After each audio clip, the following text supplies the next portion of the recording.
jumping rims, they shining up. Everybody dressed up, looking good. Grab my shade so the sun don't blind me, no. It's nothing like summertime in the hood. Let's have a block party, get on up. Ain't got nothing else to do. Let's have a barbecue. Woo! That's the legendary Chuck Brown. Had to play some of that for the DC folks. What's going on, family? This is Mr. Tariq Elite, also known as Tariq Nasheed, also known as Mr. King Flex. Glad to have everybody tuning into the show today. Today's show is brought to you by the Sex Symbol Diet, how to attract highly desirable people through what you eat, ladies and gentlemen. In this book, it will explain how to eat foods that will help you attract dimes. Ladies, you want to attract top quality dudes, you got to eat the right stuff. Go to thesexsymboldiet.com and get the ebook. It's available for a limited time at $9.99. Get that right now. And ladies, speaking of ladies, if you want to get your hair fly, check out the Bell Hair Company. It's the company that provides hair, extensions, weaves, the whole 9 yards, and they specialize in Brazilian hair. The quality of hair is better, if not best, than that typical Malaysian Indian hair. Check it out. Don't put just anything in the hair, ladies. Go to bellhairco.com. BELLE hairco.com. And don't forget to check out the critically acclaimed film Hidden Colors and Hidden Colors 2. You can get those at hiddencolorsfilm.com, ladies and gentlemen. Hidden Colors 1 and Hidden Colors 2. You can get it at hiddencolorsfilm.com. Let me put on some music so I can spit from the survival scrolls. And you can also get Hidden Colors and Hidden Colors 2 at amazon.com. And don't forget to get my book, The Art of Mackin', at amazon.com. You can get The Art of Mackin'. Everybody should have that. The Art of Gold Digging, all the ladies should have that. My book, The Elite Way, you should have that. And the book, Black Players, you all should have that. And you can get those at amazon.com, ladies and gentlemen. So today is going to be a quick show today. It's not going to be as long as the usual shows. I'm up. I've been up for days. We're waiting on our child to be born. For those who don't know, we're having a child. We're having a son. And we're waiting on him to be born. We're 4 days overdue. The due date was Saturday. It is Wednesday right now, so we're 4 days overdue. So we're just sitting around waiting. Our bags are packed, and the whole shebang. We're twiddling our thumbs. So, we're trying to see what's popping. Ladies out there, if you know some home remedies on how to induce labor, hit me up at info@tariqelite.com. Hit me up at tariqelite.com. We want to do things the natural way. So we're waiting, we're chilling, we're doing our thing. But anyway, I digress. Today's show, ladies and gentlemen, it's called The Spook Who Sat by the Door. And I'm talking about this whole situation with this guy named Chris Dorner. He's been in the media for the last week. It was real heavy. Yesterday, there was a standoff with the guy, and everybody's talking about it. There's been a lot of tweets about it. So we're going to really look at this situation and chop up some game about this situation, because a lot of people have been asking me my opinion about the Chris Dorner situation. And the name of the show, like I said, it's The Spook Who Sat by the Door. Now, a lot of the younger listeners out there, which I have many, many young listeners, a lot of y'all might not get the correlation of that title. Now, all my 30-plus cats, y'all, you know where I'm going with this. You already know what I'm talking about. For those who don't know, The Spook Who Sat by the Door is based on a book and a movie from the early 1970s. And the Chris Dorner situation is basically a situation where life is imitating art. Now, for those who do not know about the Chris Dorner situation, let me break it down. Because, I do have a lot of listeners overseas, so a lot of y'all might not get the stuff in the media here. And there just might be some motherfuckers who just got out of jail a couple of hours ago and you don't know what's happening. But this guy, he was an ex-police officer named Christopher Dorner. This guy, he wrote a manifesto on Facebook and put it out, and he went basically on a he went on a killing spree. He wanted to kill people associated with some of the superior officers that had wronged him. And he was fired from his position as a police officer, I think a couple of years ago. I'm still a little sketchy on all the details, but he put out this manifesto exposing some of the scandalous, controversial stuff that goes on within the LAPD. He's out here in Los Angeles. He was talking about the police brutality, some of the covert racism that goes on, and not even covert, very overt racism that goes on within the LAPD that many of us out here in LA, we already know. And in the report, he talks about how his manifesto, I'm saying report, but his manifesto, he talked about how there was police brutality. He told on some other officers and he got fired for telling on other officers, basically. You know, there's this blue code that they have, they hide behind the blue shield. It's a code that cops are not supposed to tell on each other, and that code is very heavy out here in Los Angeles.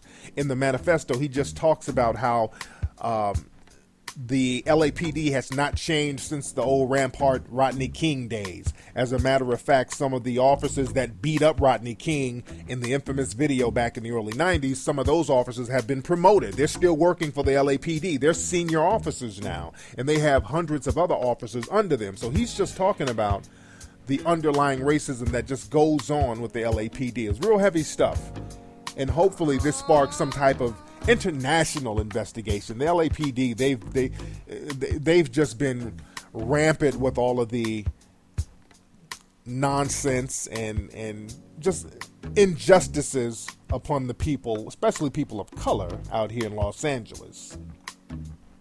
But again, about the Chris Dorner guy. So what happened? The guy went out and he said he was going to target specific people, specific relatives of some of the senior officers that fired him or reprimanded him, and he went out and just started killing people. Now, I can't co-sign the killing of innocent civilians. That's the thing. I can understand the guy's anger, but just killing innocent civilians who are not even cops, I can't co-sign that.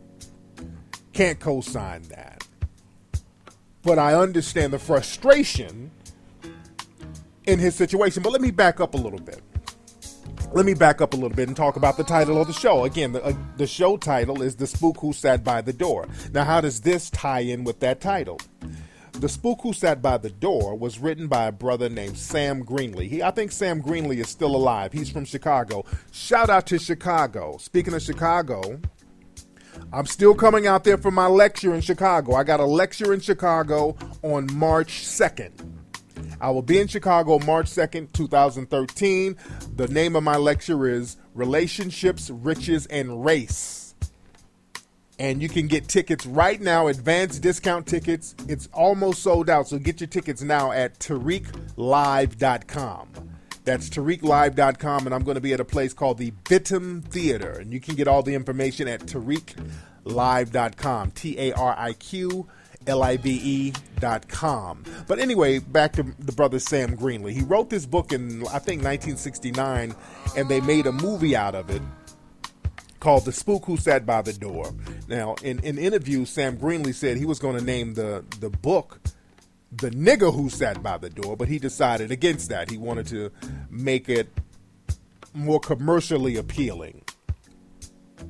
Well, and what's interesting about that, a lot of people don't know, Hidden Colors, my Hidden Colors series, that was going to be a book first. I was going to write a book about history because a lot of people had wanted me to write a book talking about history, because in my lectures I always dip in and out of history and break down historical stuff.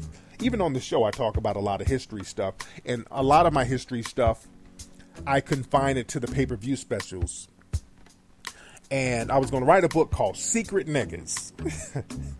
But I said, no, let me change it up and make it more commercially appealing. And that's kind of how Hidden Colors came about. Instead of writing a book, I said, instead of writing a book called Secret Niggas, that's too controversial and that's just too blatant. Let me make it commercially viable. So I changed the name to Hidden Colors and made it a film instead of a book. And the rest is history. But I digress. But the brother Sam Greenlee, he wrote this book, and then they turned it into a screenplay and a film. And the film is about a CIA agent, a black CIA agent, who was brought into the CIA because of an integration program. The CIA needed to integrate people of color. So what they did, they set up all of these tests to bring in these recruits, and they wanted to set it up so that many of the recruits would fail, so they can say, hey, we tried to recruit blacks, but they just weren't qualified enough. And, you know, that's how they could keep it segregated.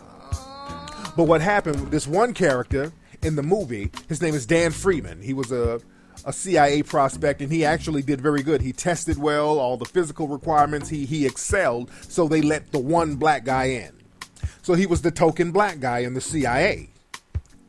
And while he was in the CIA, they trained him, and, you know, they gave him all the psychological training, this physical training, taught him how to deal in urban warfare, just gave him a lot of training. And what happened is he took his training, went back to the hood, went back to Chicago, because that's where the character was from, Dan Freeman, and he gave his training to the black youth, these black gangs basically, and taught them guerrilla warfare and how to create a nation within a nation, and how to fight the National Guard and fight the police, and how to have a revolution. And the film is real deep, and the film was actually banned for a long time, and the way they got it done was very interesting, because Sam Greenlee and the filmmakers, it was a very independent film. They raised their own money. They went around and talked to black doctors and black dentists, just different people in the neighborhood and around the country, different black folks, to raise the money to do the film. And then after they completed the film, they got a distribution deal with United Artists, and they were big in distributing blaxploitation movies back in the 70s. And when they bought the movie The Spook Who Sat by the Door, United Artists thought that they were just buying another one of those run-of-the-mill blaxploitation films. You know, a lot of those films, they had the I'm gonna get you cracker, they had that type of vibe in it. And that was non-threatening, because at the time, those movies were so over the top, and also they were like farcical. It was like a farce. You know, the black man was almost like a superhero, superhuman. They jump through windows and shoot up everybody. So it was just kind of over the top and almost comical to a certain degree. So it was not that threatening. It was so far-fetched that it didn't bother anybody. And many of those movies were made by white directors and white producers. So it was like all that jive turkey. I mean, it was that type of thing. So they bought this film, The Spook Who Sat by the Door. And after the contract and everything was signed, United Artists looked at the film and they was like, oh my God, this is kind of deep. We don't know about this. But Sam Greenlee and his crew was like, wait a minute, we got a contract, so you got to put this movie out. So contractually, they had to put the movie out. And they just kind of half-ass promoted it and put the movie out in like 1973. But the movie did good when the movie came out. The movie did real good. The movie did great when it came out. And what happened is that the FBI actually went to movie theaters around the country that was showing the film, and they told them to pull it. They were like, hey, you can't show this. You know, y'all remember this was in 73, you know, right at around the time of the Black Panther. So that whole civil rights, Black Panther, urban militant movement was still popping at that time. You still had those rah-rah brothers who was about that life back then. Them brothers was really about that life. You know, the street gang culture was very heavy all around the country. So the FBI was like, hey, you know, you gotta take that up out the film, out the theater. We can't have this. So the distributor took it out of rotation. They took it out of distribution really until 2004. It got back on DVD in 2004. And I think Tim Reed and Daphne Reed, and for some people who don't know who Tim Reed is, he played the father on Sister Sister. Tim Reed is a real down brother, by the way. Tim Reed is a real down-ass brother. That brother's about his business. He's a real hustler about his, as far as the industry and getting things done. But I think they bought the rights to the film and put it out on DVD in 2004. But again, and the movie now, you can see it on YouTube. You can see the movie on YouTube. And people, I don't think the powers that be, they're tripping on the movie now because they know that black people now are kind of, you know, content and comfortable. So this movie won't really rile up, too many people now, because the movie is old and a lot of people now don't really look at old movies like that. But the movie was real deep. And the situation with the Chris Dorner thing, it's a direct correlation to the movie. It's the same thing. The country has always been afraid of one of these spooks who sit by the door, meaning one of these black men. That's a big fear, that they bring in one of the good ones, who you think is one of the good ones, and you let him know some of your secrets, hoping that he will use those secrets against his own people, which a lot of these brothers do. But every now and then you get a revolutionary type of cat who flips the script. And that's what Donna did. Because let's keep it 100. A lot of these cops out here, they know what goes on behind closed doors. And the fact that their foot is in the door, they have to be more brutal to black folks just to show that they're down. It's like that down in Atlanta with those cops. When I lived in Atlanta, they had a group of cops, and Atlanta people know about this. They had a group of cops that was like a street gang called the Red Dogs. And the Atlanta cops be beating the brakes off brothers down there. Them Atlanta cops are very liberal with the pepper spray and the billy clubs. They be showing out down there. They get their foot in the door, and they show their asses to show their white superiors that they're just as brutal as them when it comes to police brutality. And that's a very unfortunate thing. And I'm not talking about all cops. I'm generalizing here, but the generalizations are valid enough for me to state. But the thing is, and speaking of the movie, The Spook Who Sat by the Door, what's very interesting about that, the director Sam Greenlee said that people like Jesse Jackson, they were trying to get people to not invest in the film. That's very interesting. For those who know the background of Jesse Jackson and how he gets down. Yeah, the director of the movie hates, he's not even the director. Sam Greenlee is not the director. He's the writer of the book and the movie, but he hates Jesse Jackson.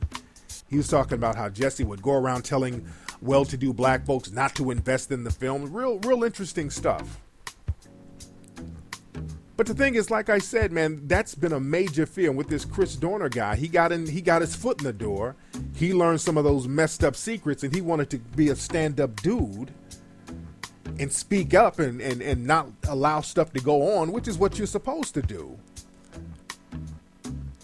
And then they let the guy go. So, that fuck with the guy.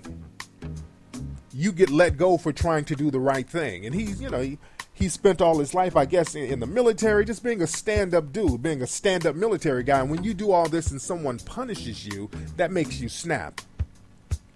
But again, I'm not justifying this dude killing innocent people. Still, that wasn't cool. I can't justify that. Killing people who weren't even law enforcement. I can't justify that. But the thing is, man, this has been a major fear for a long time in this country, even since the Civil War. In the Civil War, when they wanted to bring black soldiers to fight in the Civil War, they were afraid that some of the black soldiers might get those guns and turn them on white folks. They were very afraid of that back then. And the thing is, man, even in Vietnam, they were afraid that blacks would get that training and come back and start guerrilla warfare. We talked about that in the movie Hidden Colors too. We talked about something called the King Alfred Plan, something they put together, and I want y'all to look that up, by the way. They wanted to put something together to suppress any kind of urban uprising after Vietnam, because they were afraid that some of those brothers would come home and flip and turn on the country. But the thing is, with this Dorner guy, they made an example out of him. Now, some people are saying, for those who don't know, what transpired yesterday, they found him in the outskirts of Los Angeles, like in a wooded area. He had a shootout with some cops. He shot a couple of cops. He got holed up. According to the story, he got held up in some kind of cabin out there, broke into a cabin. There was a shootout. They burned the cabin down. Now, there are some reports saying that there was a body in there. Then there was a report saying there were no bodies in there. Now they're saying there's a body in there, but they don't know if it was him. So there's still, right now, there's conflicting reports going on about the whole story. Nobody's clear on what's going on. It's a very interesting thing, but what's funny, they had drones, and they announced the other day that they're going to be looking for this guy with drones, drone planes, drone helicopters. Out where I live, there was a Lowe's hardware store. They had to shut it down, and they blocked the streets, and there were just all types of military helicopters, and it was real crazy looking for this dude. It's like overkill. The whole city of LA was shut down. I won't even say shut down, but just locked down with cops looking for this dude. I know down in San Diego, they were throwing brothers in cop cars who look like him, and there's stories all on the internet. You look up on YouTube, there's stories of brothers being thrown in cop cars and investigated and interrogated because I won't even say look like, but they just happen to be big and black. That's why I kind of stayed my ass in the house for the last few days. I was driving to the post office the other night, and there was like cops all over the place, and this was like at 2 a.m. They looking at me slowing down, so I'm like, let me get my ass home because the block is real hot right now. And cops, they've shot at people who had trucks that looked like his, so the cops have been real trigger happy about this dude because he's telling their secrets, and they're trying to make an example, or they did make an example of this guy. Because like I said, they brought this guy in thinking that he was going to be a good nigga, and he flipped on him. So, you got to make an example out of that. And what's funny, what's interesting is that a lot of times, when you see cats shoot up people or, do some kind of mass killing, you always have people who are non-black, by the way. When you see non-black people do that, you always have people come out talking about how they were good students, how they were so nice. Nobody said that about Chris Dorner. I'm pretty sure he was a good student. I'm pretty sure he was a stand-up soldier, but you notice nobody says that. You don't get none of that. Oh, he did great in school. He ate his vegetables. He got all A's. You never see those stories. It's like, look, we're going to get this nigga. We got drones. We're going to get him with everything necessary.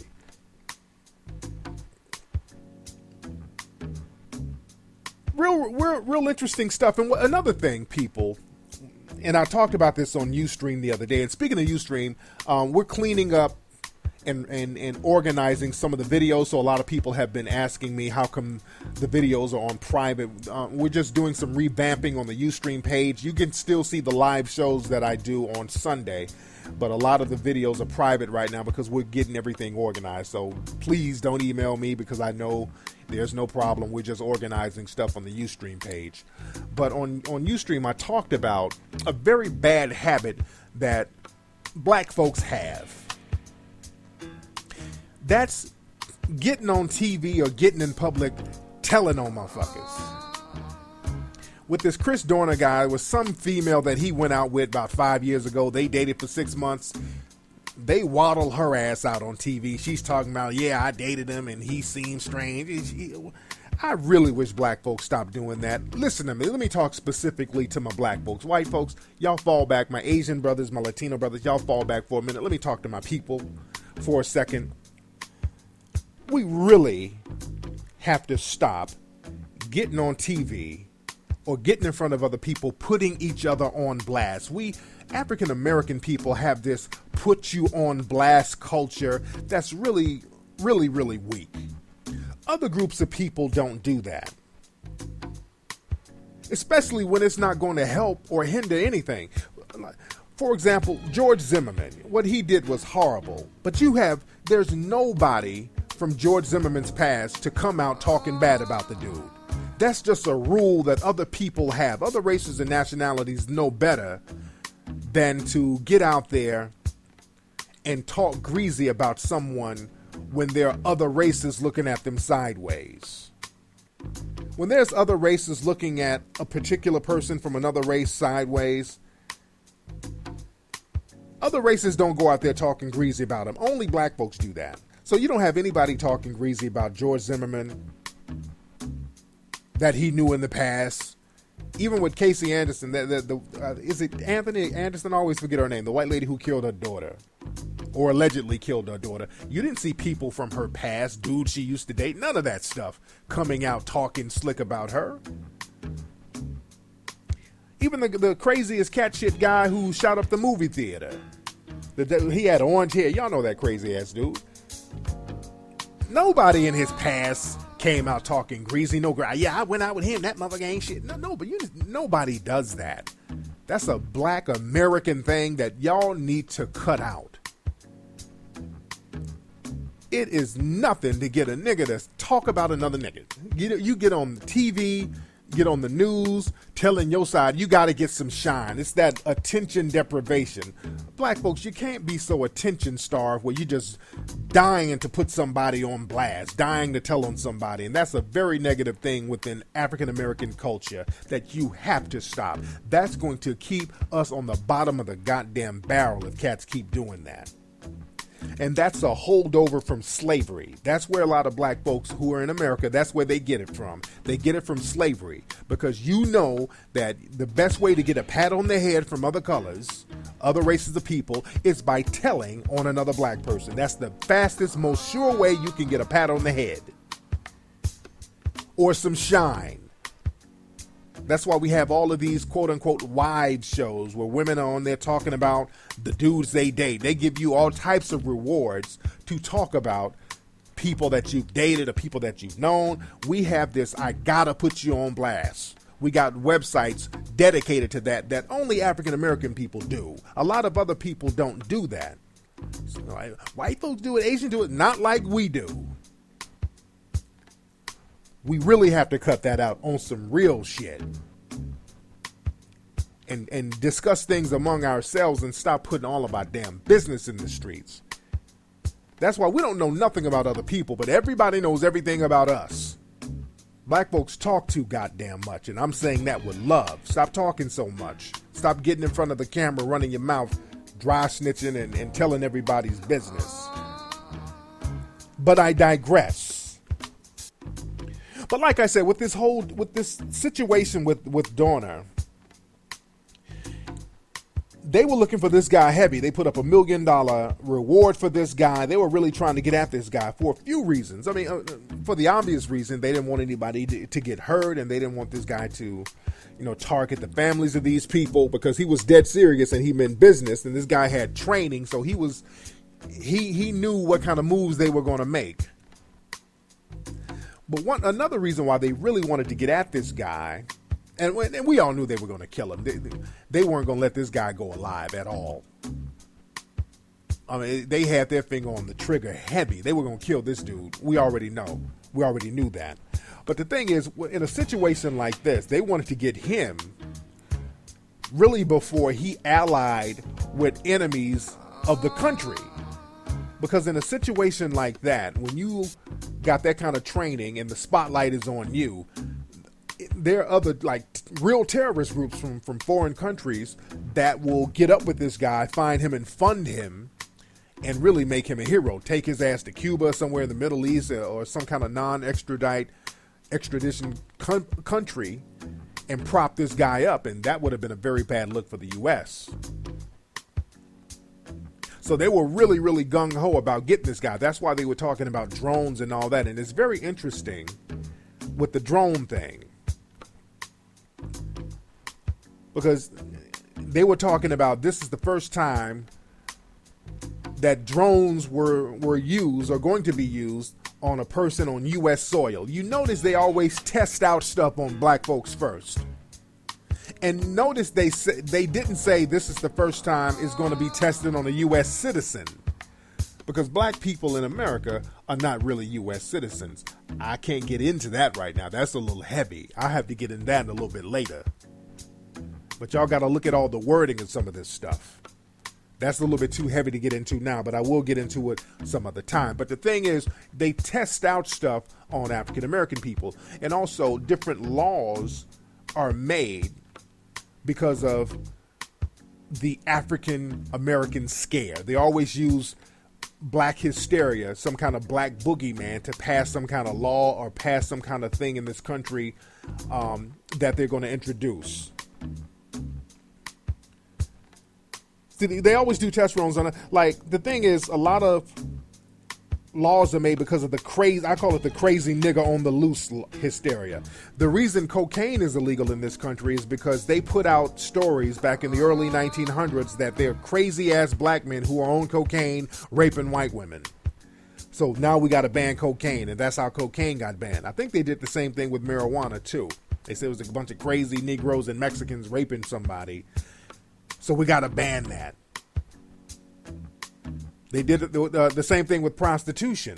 Prostitution was legal and thriving in this country for a long time. And when they wanted to make it illegal, what did they do? They started putting out stories that there's black pimps kidnapping white women. We got to make it illegal. We got to make pimping illegal. We got to make pimping and prostitution illegal. And that's when they made it illegal. And the actual law in the book is called the White Slave Trafficking Act. They have these racially charged codes in these laws, and they were very blatant back then about it, even up into the 60s. Certain gun laws in California were changed because of the Black Panthers. I talked about this before. In California, up until the 1960s, you could have a gun. You could walk around with a gun. Just like in Texas, they can have guns out in the open. The same was out here in California. You could have guns in the open until the Black Panthers did it. The Black Panthers saw that loophole, and they started doing it. They're like, hell no. We got to shut this shit down. So this situation, it might be the same thing. Because right now we're talking a lot about gun control and taking guns and having strict gun laws and taking the guns from citizens in this country, because there have been a lot of shootings, not just in inner cities, but a lot of these school shootings and movie theater shootings in the suburbs, church shootings by all of these people, and a lot of white people. They've been talking about gun law and gun reform, all this stuff. But when you're pointing the finger at whites saying, hey, we got to stop gun violence from all these whites, you can't say that because, again, whites rally around their own. Whites generally, in other races, they don't turn on their own. When they see their own being prosecuted or persecuted or singled out, they form a protective barrier. Just like the NRA, they're sticking up for all these gun rights. They have groups that stick up for their rights. So using some of these white shooters as poster boys for gun laws, that's not going to work. But this situation right here with Dorner, that's why they keep showing this guy with guns. They keep showing him with guns, and they can use that as an example to say, okay, look, you see, we got a crazy nigga out here. We gotta get gun laws popping. And what's funny, President Obama's State of the Union address was yesterday. At the same time, all the live coverage was going on about Dorner, and Brother Obama was talking about gun laws.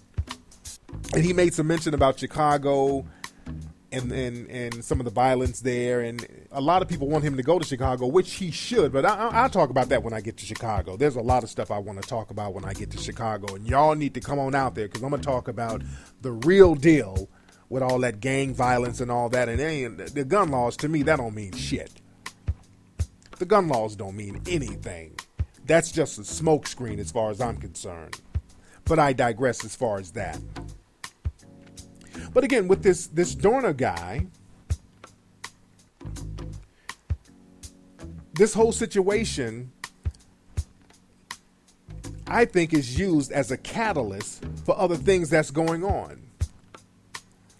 You got to understand, a lot of times law enforcement and the powers that be, they're opportunists. So this could have been an opportunity to do some test runs on a lot of shit, because what happened in California with this Dorner guy, it was overkill.